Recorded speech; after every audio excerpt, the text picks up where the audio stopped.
Hello everyone, welcome to Nanan Academy. Kerala നവോത്ഥാനം എന്ന ടോപ്പിക്കിനെ base ചെയ്തുകൊണ്ടുള്ള 20 GK സീരീസിലെ മൂന്നാമത്തെ എപ്പിസോഡാണിത്. നമുക്ക് വീഡിയോയിലോട്ട് പോകാം. ആദ്യത്തെ ചോദ്യം, കേരളത്തിൻ്റെ ജോവാൻ ഓഫ് ആർക്ക് എന്ന് വിശേഷിപ്പിക്കുന്നത് ആരെയാണ്? കേരളത്തിൻ്റെ ജോവാൻ ഓഫ് ആർക്ക് എന്ന് വിശേഷിപ്പിക്കുന്നത് ആരെയാണ്? ഉത്തരം അക്കാമ ചെറിയാൻ. കേരളത്തിൻ്റെ ജോവാൻ ഓഫ് ആർക്ക് എന്ന് വിശേഷിപ്പിക്കുന്നത് ആരെയാണ്? അക്കാമ ചെറിയാനെയാണ് കേരളത്തിൻ്റെ ജോവാൻ ഓഫ് ആർക്ക് എന്ന് വിശേഷിപ്പിക്കുന്നത്.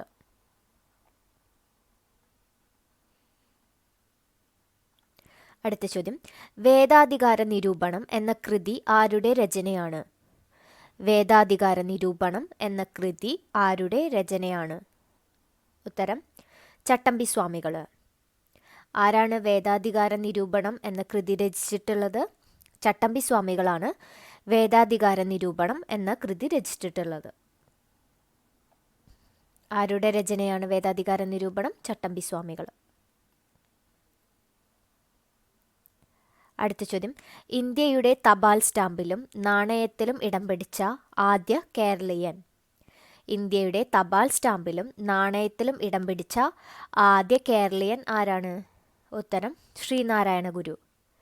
ഇന്ത്യയുടെ തപാൽ സ്റ്റാമ്പിലും നാണയത്തിലും ഇടം പിടിച്ച ആദ്യ കേരളീയൻ ആരാണ്? ശ്രീനാരായണ ഗുരു. അടുത്ത ചോദ്യം, പെരിനാട് സമരം നയിച്ച നവോത്ഥാന നായകൻ ആരാണ്? പെരിനാട് സമരം നയിച്ച നവോത്ഥാന നായകൻ ആരാണ്? ഉത്തരം അയ്യങ്കാളി. ആരാണ് പെരിനാട് സമരം നയിച്ചത്? അയ്യങ്കാളിയാണ് പെരിനാട് സമരം നയിച്ച നവോത്ഥാന നായകൻ. അടുത്ത ചോദ്യം, സാരഗ്രാഹി എന്ന പ്രസിദ്ധീകരണം ആരംഭിച്ചതാര്? സാരഗ്രാഹി എന്ന പ്രസിദ്ധീകരണം ആരംഭിച്ചതാരാണ്? ഉത്തരം ബ്രഹ്മാനന്ദ ശിവയോഗി.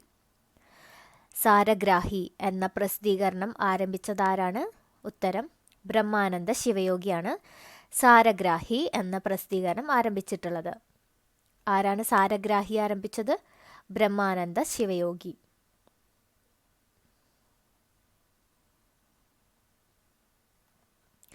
അടുത്ത ചോദ്യം, കൊച്ചി പുലയ മഹാസഭ സ്ഥാപിച്ചത് ആരാണ്? കൊച്ചി പുലയ മഹാസഭ സ്ഥാപിച്ചത് ആരാണ്? കൊച്ചി പുലയ മഹാസഭ സ്ഥാപിച്ചത്? ഉത്തരം പണ്ഡിറ്റ് കറുപ്പൻ. പണ്ഡിറ്റ് കറുപ്പനാണ് കൊച്ചി പുലയ മഹാസഭ സ്ഥാപിച്ചത്. ആരാണ് പുലയ മഹാസഭ, കൊച്ചി പുലയ മഹാസഭ സ്ഥാപിച്ചത്? പണ്ഡിറ്റ് കറുപ്പൻ.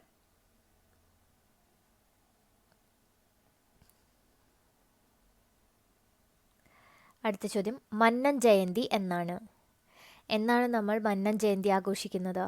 ഉത്തരം ജനുവരി 2-ന്. എന്നാണ് മന്നൻ ജയന്തി? ജനുവരി 2-നാണ് മന്നൻ ജയന്തി ആഘോഷിക്കുന്നത്. മന്നൻ ജയന്തി എന്നാണ്? ജനുവരി 2-ന്.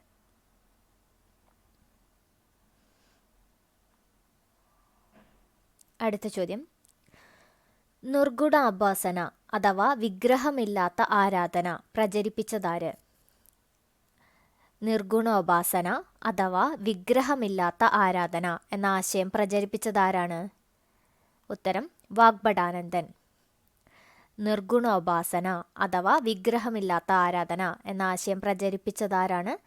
വാഗ്ഭടാനന്ദനാണ് നിർഗുണോപാസന അഥവാ വിഗ്രഹമില്ലാത്ത ആരാധന പ്രചരിപ്പിച്ചത്. ഉത്തരം വാഗ്ഭടാനന്ദൻ.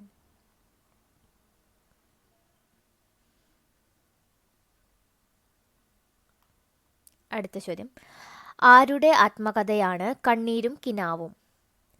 ആരുടെ ആത്മകഥയാണ് കണ്ണീരും കിനാവും? ഉത്തരം വി.ടി. ഭട്ടതിരിപ്പാട്. ആരുടെ ആത്മകഥയാണ് കണ്ണീരും കിനാവും?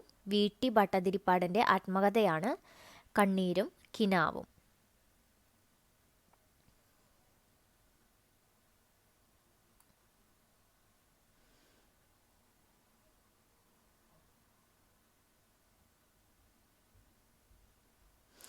അടുത്ത ചോദ്യം, ആനന്ദകുമ്മി രചിച്ചത് ആരാണ്? ആനന്ദകുമ്മി രചിച്ചത്? ഉത്തരം ബ്രഹ്മാനന്ദ ശിവയോഗി. ആരാണ് ആനന്ദകുമ്മി രചിച്ചത്? ബ്രഹ്മാനന്ദ ശിവയോഗിയാണ് ആനന്ദകുമ്മി രചിച്ചത്. അടുത്ത ചോദ്യം, സമപന്തി ഭോജനം നടത്തിയ നവോത്ഥാന നായകൻ. സമപന്തി ഭോജനം നടത്തിയ നവോത്ഥാന നായകൻ ആരാണ്? ഉത്തരം വൈകുണ്ഠസ്വാമികൾ. സമപന്തി ഭോജനം നടത്തിയ നവോത്ഥാന നായകനാണ് വൈകുണ്ഠസ്വാമികൾ.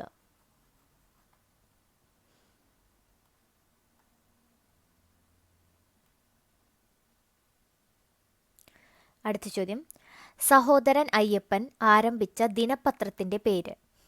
സഹോദരൻ അയ്യപ്പൻ ആരംഭിച്ച ദിനപത്രത്തിൻ്റെ പേര് എന്താണ്? സഹോദരൻ അയ്യപ്പൻ ആരംഭിച്ച ദിനപത്രത്തിൻ്റെ പേര്.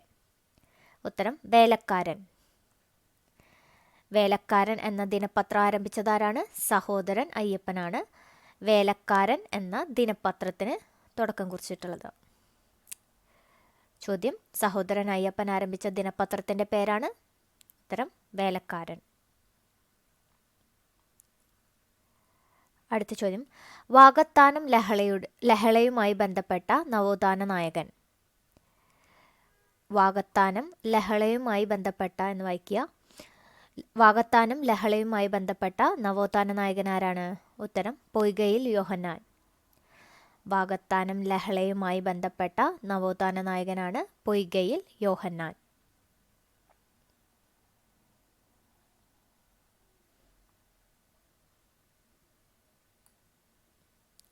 അടുത്ത ചോദ്യം, രബീന്ദ്രനാഥ ടാഗോറിന് ആദരം അർപ്പിച്ചുകൊണ്ട് ദിവ്യകോകിലം എന്ന കവിത രചിച്ചത് ആരാണ്? രബീന്ദ്രനാഥ ടാഗോറിന് ആദരം അർപ്പിച്ചുകൊണ്ട് ദിവ്യകോകിലം എന്ന കവിത രചിച്ചത് കുമാരനാശാനാണ്. അപ്പം ദിവ്യകോകിലം ആരുടെ കൃതിയാണ്? ആരുടെ കവിതയാണ്? കുമാരനാശാൻ്റെ കവിതയാണ് ദിവ്യകോകിലം. രബീന്ദ്രനാഥ ടാഗോറിന് ആദരമർപ്പിച്ചുകൊണ്ട് ദിവ്യകോകിലം എന്ന കവിത രചിച്ചത് കുമാരനാശാനാണ്.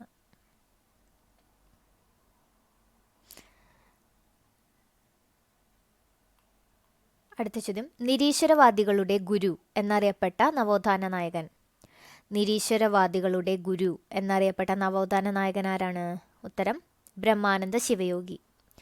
നിരീശ്വരവാദികളുടെ ഗുരു എന്നറിയപ്പെട്ട നവോത്ഥാന നായകൻ ആരാണ്? ഉത്തരം ബ്രഹ്മാനന്ദ ശിവയോഗി.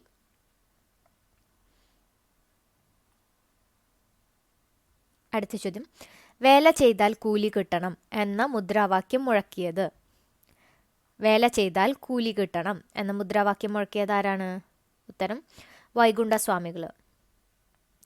വേല ചെയ്താൽ കൂലി കിട്ടണം എന്ന മുദ്രാവാക്യം മുഴക്കിയത് ആരാണ്? വൈകുണ്ഠസ്വാമികളാണ് വേല ചെയ്താൽ കൂലി കിട്ടണം എന്ന മുദ്രാവാക്യം മുഴക്കിയത്.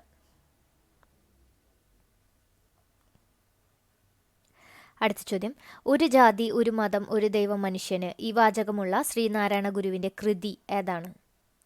ഒരു ജാതി ഒരു മതം ഒരു ദൈവം മനുഷ്യന് ഈ വാചകമുള്ള ശ്രീനാരായണ ഗുരുവിൻ്റെ കൃതി ഏതാണ്?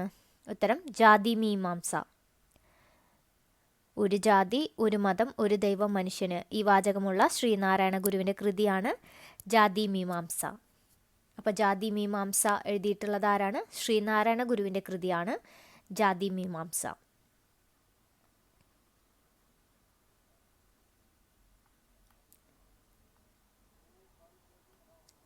അടുത്ത ചോദ്യം, ഗുരു അരുവിപ്പുറം പ്രതിഷ്ഠ നടത്തിയ വർഷം. ഗുരു അരുവിപ്പുറം പ്രതിഷ്ഠ നടത്തിയ വർഷം ഏതാണ്? 1888. ഗുരു അരുവിപ്പുറം പ്രതിഷ്ഠ നടത്തിയ വർഷം ഏതാണ്?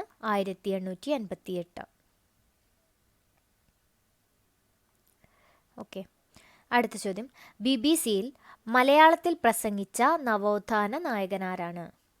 BBC-യിൽ മലയാളത്തിൽ പ്രസംഗിച്ച നവോത്ഥാന നായകനാരാണ്? ഉത്തരം മന്നത്ത് പത്മനാഭൻ. BBC-യിൽ മലയാളത്തിൽ പ്രസംഗിച്ച നവോത്ഥാന നായകനാരാണ്? മന്നത്ത് പത്മനാഭനാണ് BBC-യിൽ മലയാളത്തിൽ പ്രസംഗിച്ച നവോത്ഥാന നായകൻ. അടുത്ത ചോദ്യം, പുലയൻ മത്തായി എന്നറിയപ്പെട്ടിരുന്ന നവോത്ഥാന നായകനാര്? പുലയൻ മത്തായി എന്നറിയപ്പെട്ടിരുന്ന നവോത്ഥാന നായകനാരാണ്? ഉത്തരം പൊയ്കയിൽ യോഹന്നാൻ. പുലയൻ മത്തായി എന്നറിയപ്പെട്ടിരുന്ന നവോത്ഥാന നായകനാരാണ്? ഉത്തരം പൊയ്കയിൽ യോഹന്നാൻ. 20 ചോദ്യങ്ങളാണ് വീഡിയോയിൽ. റിവൈസ് ചെയ്യുക. താങ്ക്